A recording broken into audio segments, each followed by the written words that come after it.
Hello everybody and welcome back to the Easy Gourmet. I'm your chef and host Vinny Felici. Glad to have you in my kitchen today.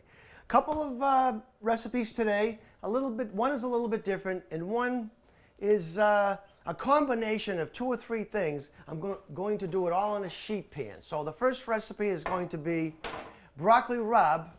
And I don't know if you're familiar with broccoli rabe. I hope you are. It's bitter broccoli. It's light broccoli, but it has a nice bitter finish to it. We're going to mix that. Make a pasta dish with cavatappi, which is like three elbows put together. This recipe is actually semi-historic, and it has a pasta that's usually with it called orecchiette, which means little ears. I have some of that, but I like the cavatappi better. And actually ziti is actually, a penne is pretty good with this recipe also. So, and the other recipe is a sheet pan. It's oven roasted shrimp and vegetables all in one sheet pan, and it's probably it's not probably, it's something that is nice when you kind of put in a long day and you want to have all these different things cooked, and rather than have 2 or 3 pans going, it's all done on one sheet. So what we're going to do is, as we usually do, we have one recipe started, we stop that, we start the other recipe, and that's what we're going to do that again today. So we're going to start the the second recipe first, the sheet pan cooked shrimp. So what I want to do first is I'm going to spray my sheet pan down so it'll be semi non-stick. Usually I use some non-stick foil, but I'm going to do it this way today because I think I'm going to get a little bit better browning if I do it that way. But you can certainly use, for better cleanup, non-stick foil. And I'm going to get a bowl here, and I'm going to use some nice Yukon Gold potatoes. I'm going to cut these into circles, 1/4-inch circles. And the measurements on this vary. I'm going to be using 1 pound of 8 to 12 size shrimp, which is about roughly, you get 10 in a pound. And the recipe is probably good for 2 or 3 people. So I'm going to probably put 2 or 3 potatoes in. I just want to get rid of the end. And I like Yukon Gold because I like the way they taste when they're roasted. So I'm going to go with them today. You can certainly use any other potato that you have. But I'm going with Yukon Gold today. Okay, maybe one more small one. One more small one.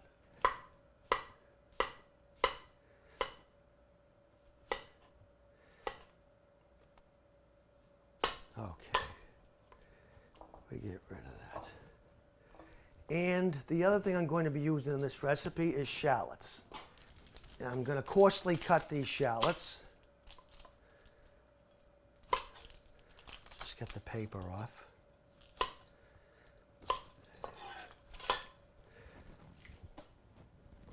And I just want to get, like I said, get that outside paper off.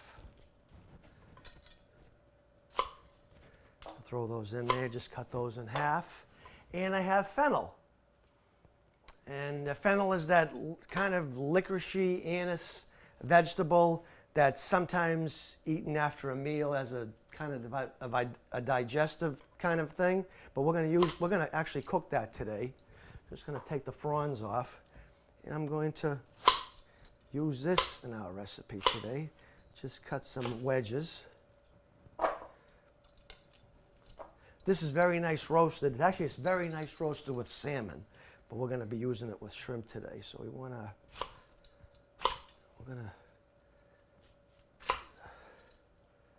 put that in there, and I think that may be enough. I have another one. Maybe I'll just throw another potato in for good measure. Why not? I already had them set out. I'll throw that in. Get rid of the end. I'm going to use a little salt and pepper here.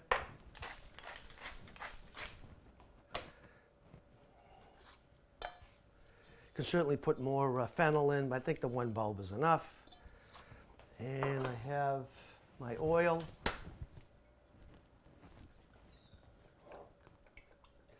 I have my oven preheated to 425. I'm just going to mix this up. I'm going to toss this in there until they brown. Then what I'm going to do is I'm going to turn them over and add my shrimp. And this whole thing is probably going to take about 20 minutes to a half hour. And the shrimp is only going to be in there about 8 minutes because the temperature is going to be in the 400s. So we just want to spread this out.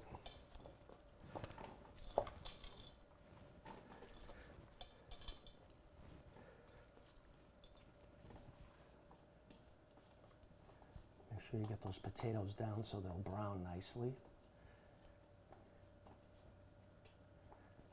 And that is that. Just let me wash my hands quick.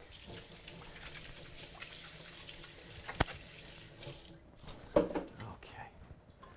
So we're going to set that in our oven at not the very lowest shelf, but the next up. And I wanted this on 450. I have it on 4 1/4, but I want it on 450. So I'm going to put that, raise it to 450. Okay, now our water is almost boiling for our next recipe. Let's just get this out of the way. And our next recipe is the cavatappi with broccoli rabe. So the first thing I want to do is I do have my broccoli rabe washed and picked through some of the leaves that turn yellow now and then. I don't like to have those, so get rid of those. And I cut the ends off because the ends are somewhat dried and they're a little woody. So I take about 1 inch or so off the ends. And what I want to do is I want to boil that for 2 minutes. Just blanch it for 2 minutes. And when I'm waiting for this water to come to boil, I want a nice tablespoon of salt. So put that there. And I want to get some garlic going in my saute pan. I have my trusty little paper remover.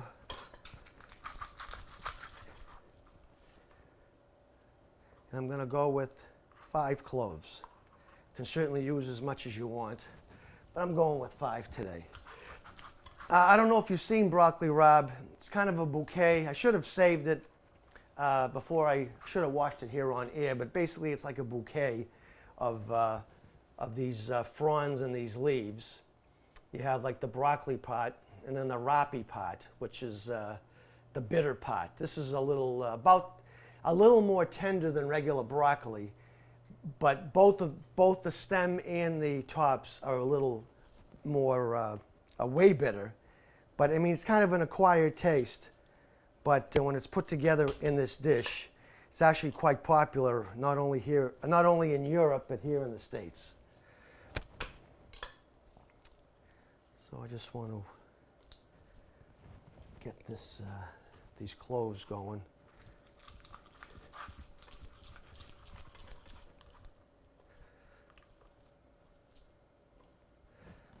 If anybody wants to say hello to the Easy Gourmet, they can shoot me an email at wpmc.easygourmet@gmail.com, or you can say hello to me on Facebook at the Easy Gourmet Vinnie Felici.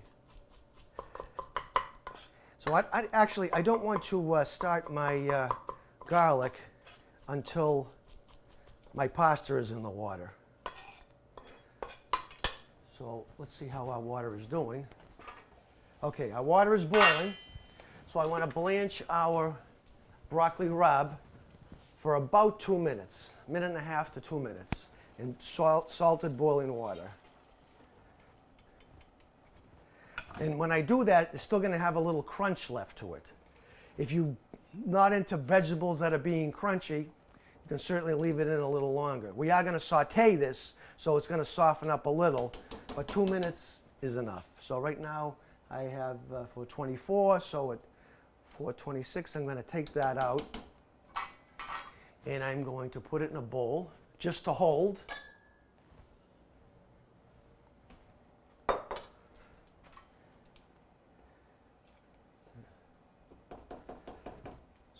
24. So we got a little, oh, and I also have, just for a little extra flavor, you don't have to do this, I have a little bit of ground sausage that I have already pre-cooked that I'm just going to add as a garnish through the dish. You do not have to do this. This is sweet sausage. Some recipes you'll see if you look this up on the internet or go into a cookbook, they use spicy hot sausage or andouille sausage or even kielbasa, anything like that. This is just regular plain sweet Italian sausage.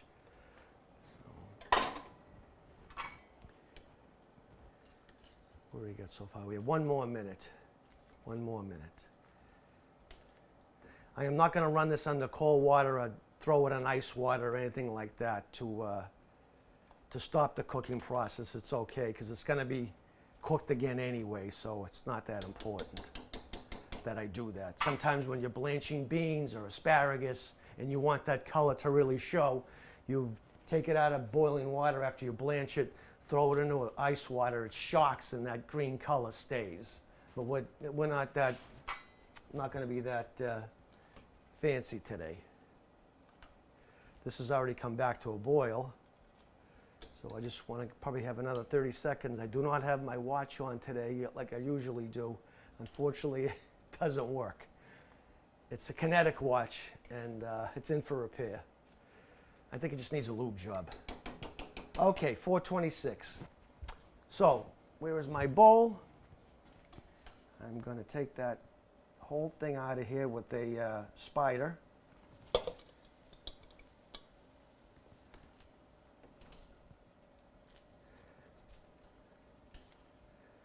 And I'm going to keep the water boiling.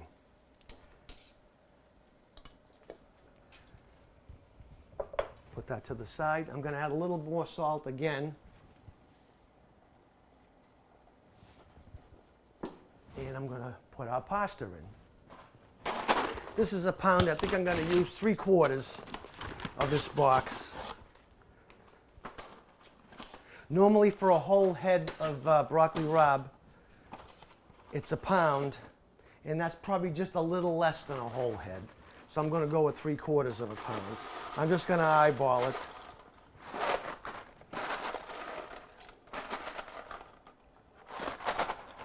And we'll put this to the side.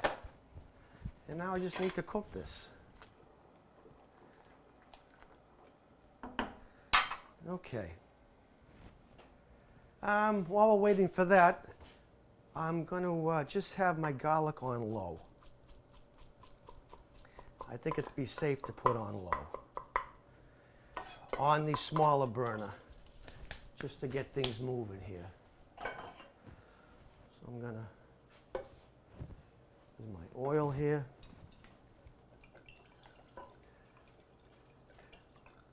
I'm using a big pan here, so I have a lot of surface.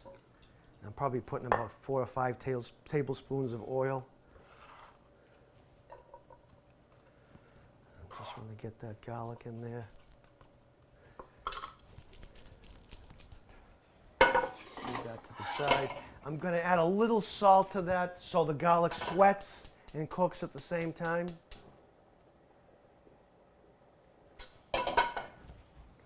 Sweat some of that juice out of the garlic. So just a little bit of salt. See how our pasta's doing. We want to take it out al dente because we're going to be putting it back in here with the vegetable, with the broccoli rabe. I'm going to use a little bit of pasta water, which I'm going to reserve right now.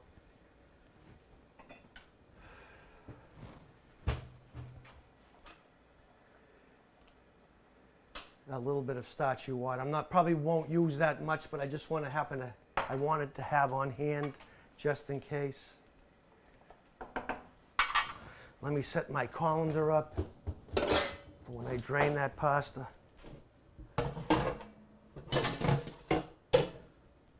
And so while we're waiting for that pasta to cook, the cavatappi, we have a nice Pinot Grigio to go with these 2 dishes today. And I'm just gonna have a little splash right now, only because you may not believe me or you may believe me, it's about 100 degrees in this kitchen.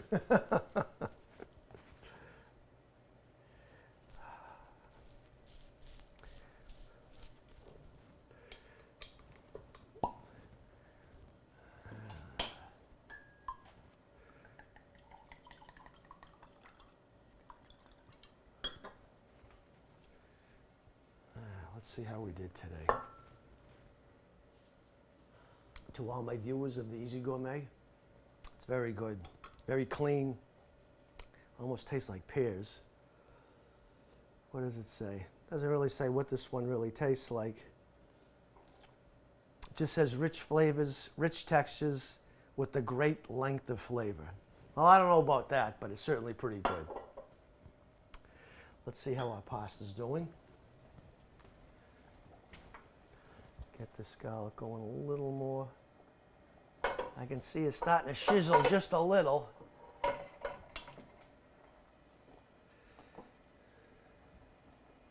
Nope, a little more. I can tell it needs a little more. Oh, why don't we take a break while I clean up, and hopefully the pasta will be pretty close to being done. Okay, so I think our pasta is good enough. It's al dente, which means to the bite, not El Dante, who's some character from an O. Henry novel. So yeah, it's good. This guy's a little bite, so I'm gonna shut that down. I'm gonna drain that.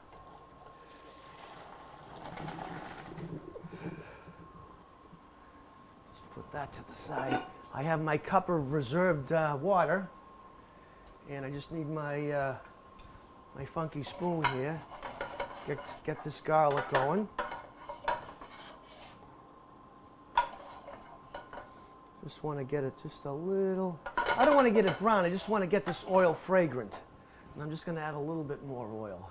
You can use extra virgin for this because you're not necessarily frying anything. You're kind of sautéing, but I'm using, it's not extra virgin, it's kind of like virgin olive oil, but extra virgin will be okay here. But to me, it just makes it a little too rich, just a little too rich. Okay, that's going, and I'm gonna throw my quarter pound of sausage into that.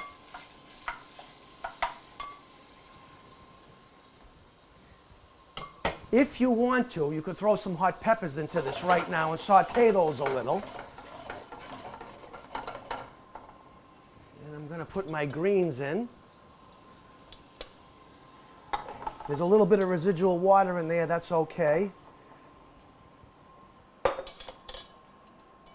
And I noticed that some of the stalks, I probably should have cut them down, are a little too long.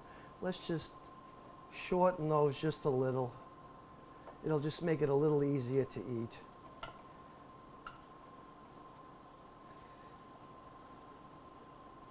Should have done this beforehand, but it's okay. No harm done. Again, it's sweet sausage. You can use hot sausage or any kind of sausage that you like. Right now would be the time to throw some hot peppers in and blast those right over the oil to release some of that heat. But I'm not going to do that today. But this will be the time to do it. I'm just going to blast this now. And I'm going to get our pasta in there.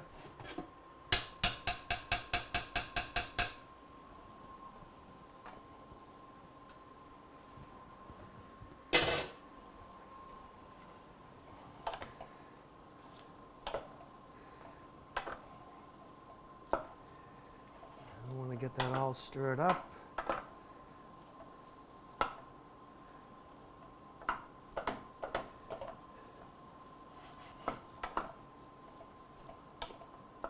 Believe it or not, there are a couple of restaurants here in Woburn that sell this dish, and they do a nice job with it. They do a very nice job.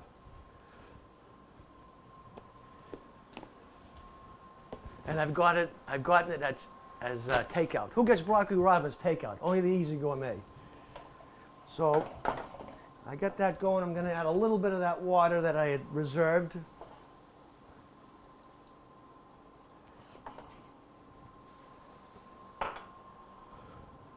I have this on a smaller burner, even though it's blasting. I just don't want it to burn anything here, so this stove, this range can be a little temperamental. Gonna go with a little bit of black pepper.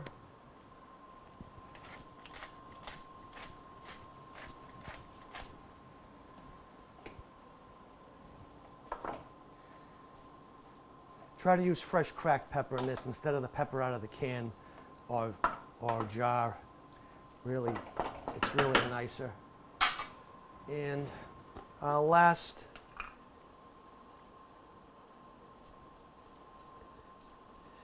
touch is a couple of tablespoons of Romano cheese or Parmesan. This happens to be Romano. I'm going with 3 heaping tablespoons.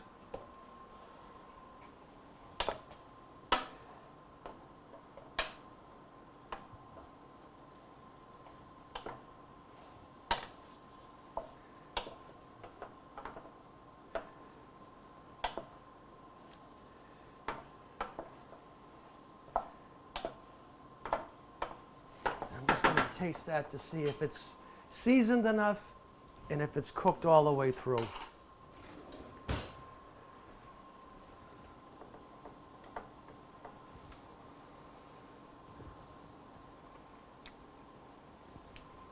Beautiful. So we're going to shut that down. And I think I might just leave it in the pan for now.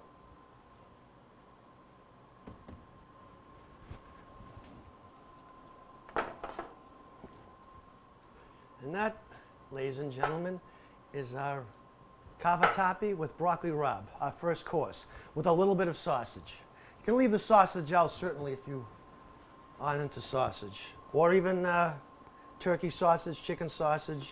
I haven't tried it with any kind of a seafood sausage, but it there's a potential there, I think. Maybe just a little bit more cheese on this.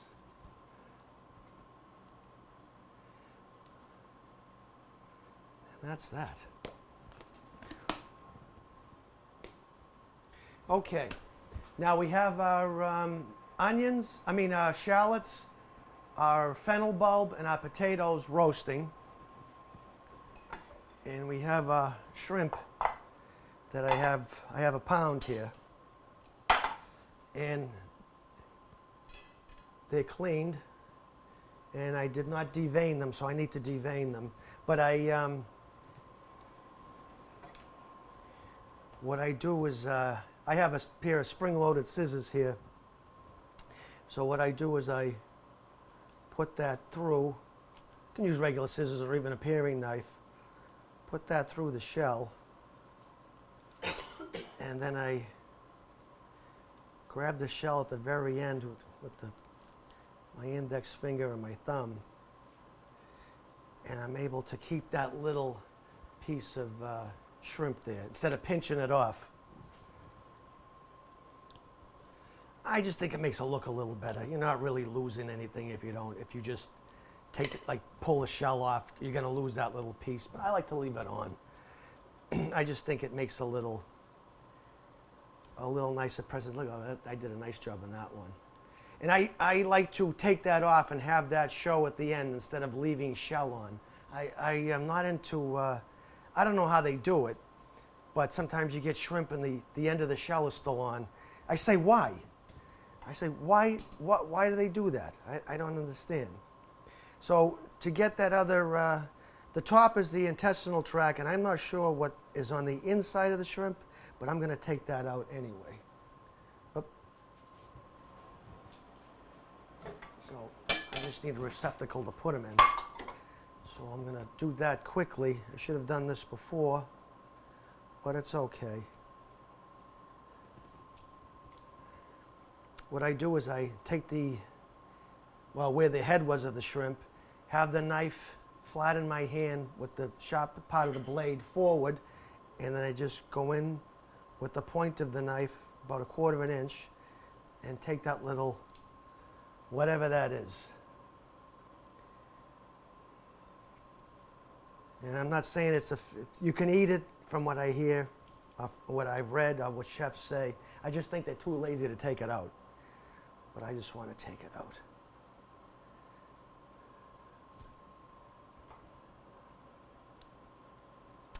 One thing you'll notice when you do buy a pound or 2 pounds of 8 to 12 shrimp, you get like this big massive shrimp, and then they throw a little one in there to balance it all off.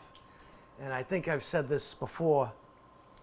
It is kind of funny when you're at the supermarket and 8 to 12 shrimp or 16 to 20 shrimp are on sale. And so all they do is the fishmonger, all he does is opens up the bag, puts it into the display, and then they sell it for a discount. But people are catching on to this, that the sign will say jumbo shrimp, but then you get all these little shrimp in the bag because that, and they'll say like, okay, I don't mind, I like the fact that they're on sale, but I'm paying for these little ones, and it's supposed to be jumbo. And then it's kind of funny to watch the back and forth. But I mean, I can understand the customer's point of view. Is basically all they're doing is opening up a bag, and you're getting like, look at this was in the 8 to 12s. I mean, they're small. I would rather say they could have put another larger one in and left those 2 out.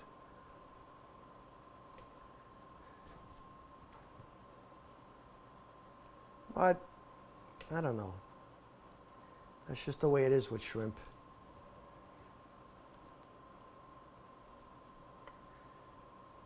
Okay. All right. We got that done. And so now I want to dress these before I throw them onto the roasted vegetables. And what I have is oregano, a little bit of oregano. You can use fresh herbs for this, but I'm going to go with oregano. About 2 teaspoons. And a little bit of lemon zest.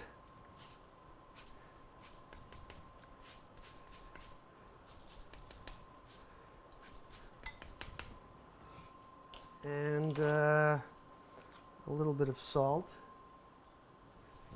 And a little bit of black pepper.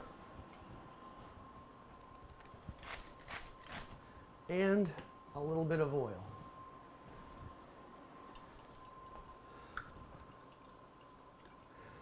I want to mix that up. I mean, you could go crazy here. You could put dry rub on this.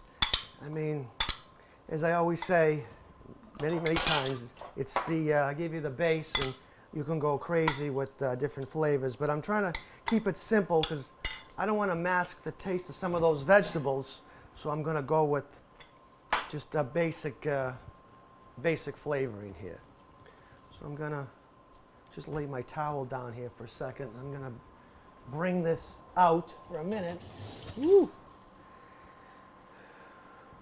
I need the Elton John windshield wipers on my glasses. Okay, just going to put this here. Leave the oven on because we're going back in. And I want to get all this turned. Oh, look at that. Look at that. Get those turned. Nice caramelization on the potatoes. The reason why, because we kept this on the next, not the very lowest shelf, but the next one up, that's why we got some nice browning here. If you put it too close to the top, you will not get the browning. It'll take longer, and the vegetables will actually steam before they start to caramelize. Okay. Now I just want to lay these on top. These are going to take about 6 to 8 minutes. I'm going to check them after 6 minutes. And then our sheet pan shrimp dinner will be finished.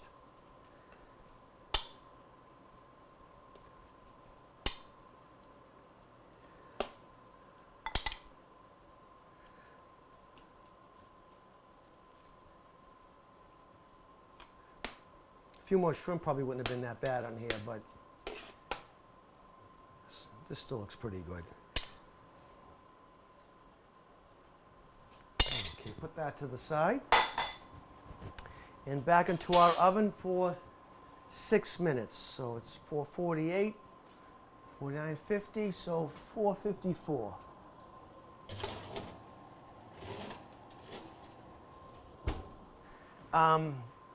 Sometimes, I guess if you're really busy and you're doing a lot and trying to make this dish, or you're trying to cook shrimp in the oven at a very high temperature like we're doing, it can be a little difficult to keep a handle on to make sure that the shrimp doesn't overcook.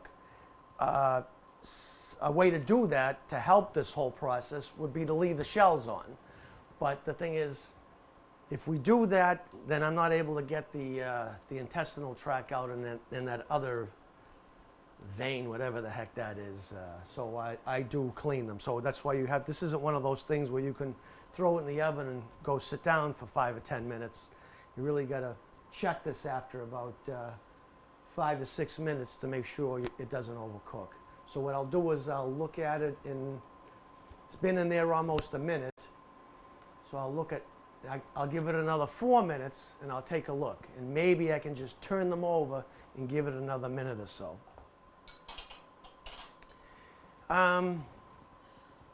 Well, while we're waiting, I guess maybe, I don't know, you have any suggestions?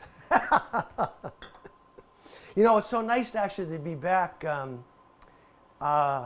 I think the show that's kind of running its rotation right now is Taco Tuesday. And I did film that show a few months ago.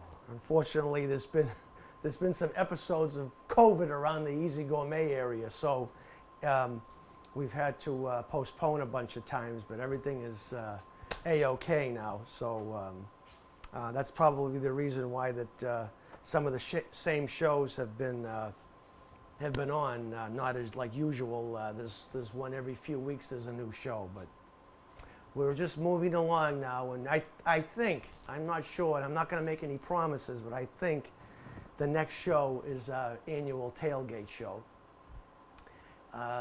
Unfortunately, after so many years of doing the show, I don't remember if we actually did one last year. I don't know. I don't really remember. So I know a couple of times we did cook out last year. I cooked outdoors, and there was like a monsoon. So usually either there's a monsoon or it's 150 degrees on the deck. So, but I think maybe the next show, maybe more towards the end of next month, maybe we'll shoot for a tailgate show, because believe it or not, today is the first day of Patriots practice. So it's not too far away. Football season isn't that far away.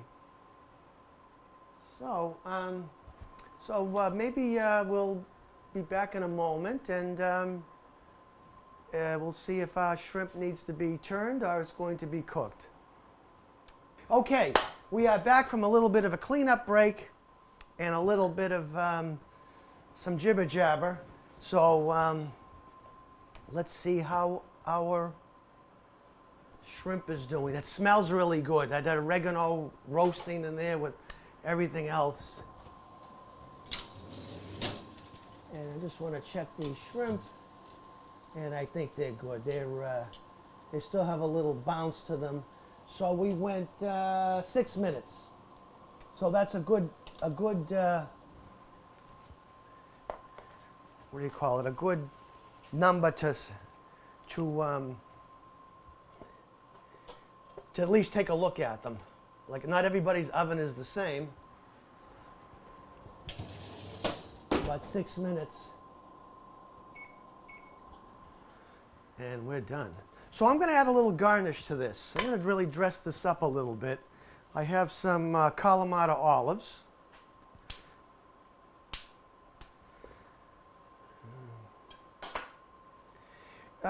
If you prefer, or if you Kalamata olives is something you really like, you could throw these in and roast them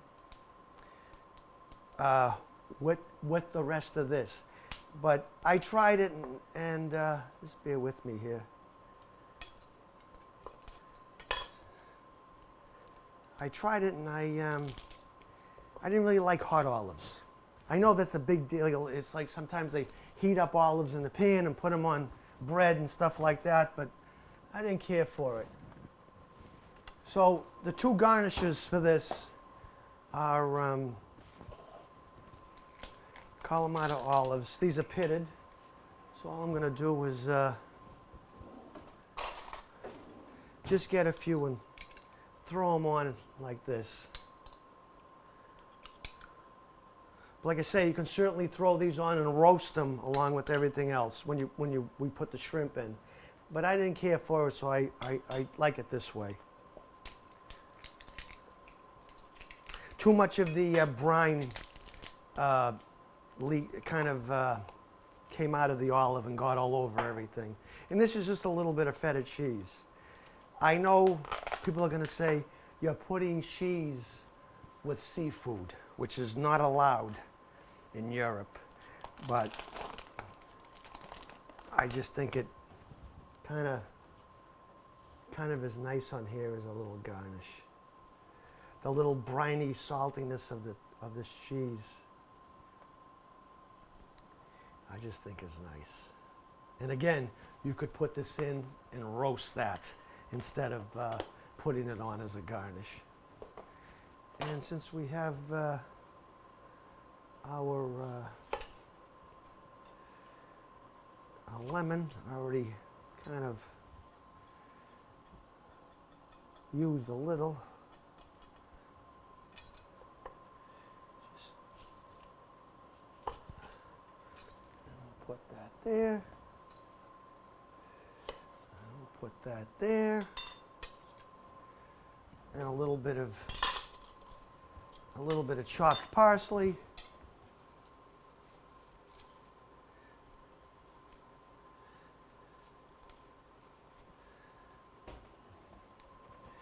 Just a little bit. Actually, unfortunately, I grew a lot of parsley in my garden beds that I have right below here on my deck, and the animals ate it down they ate it.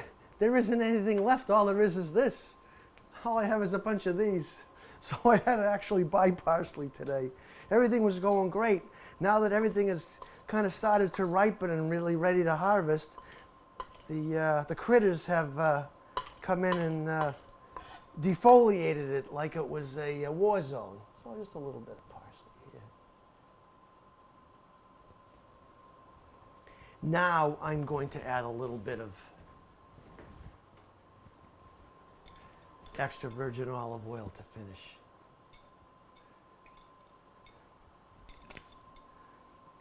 And that, ladies and gentlemen, is the one tray shrimp dinner. Okay, just to recap, we had our broccoli rabe with a little bit of brown sausage and our cavatappi. Again, you can use ziti, you can use penne, you can use orecchiette, which is little ears. But I like the cavatappi. I think it has a little more body. And it looks kind of nice too with the spinning on it. And this is our one tray shrimp dinner with roasted potatoes, roasted fennel, roasted shallots, garnished at the end with a little bit of feta cheese and some Kalamata olives. And I guess that's it for today. I'd like to thank Lauren Coleman and Kevin Beckett for running the cameras today. Appreciate you guys coming over today. And I'd like to thank our gracious sponsors, Gibson Sotheby's Realty, Liquor Junction of Woburn, Reading, Winchester Center, and Somerville, Mooney Dental here in Woburn, and last but not least, our most gracious sponsor, Hillside Florist, 888 Main Street here in Woburn. Thank you, Charlie, for a nice bouquet. Flowers. It's really very summery, very nice. So again, to all my viewers at the Easy Gourmet, good health and good cooking. See you next time. Easy Gourmet is sponsored by Liquor Junction of 345 Washington Street in Woburn. Other locations include 1 General Way in Reading, 632 Main Street in Winchester, and 14 McGrath Highway in Somerville. Gibson Sotheby's International Realty. Hillside Florist, located at 888 Main Street in Woburn. And Mooney Dental. Trusted dental care that you and your family can smile about.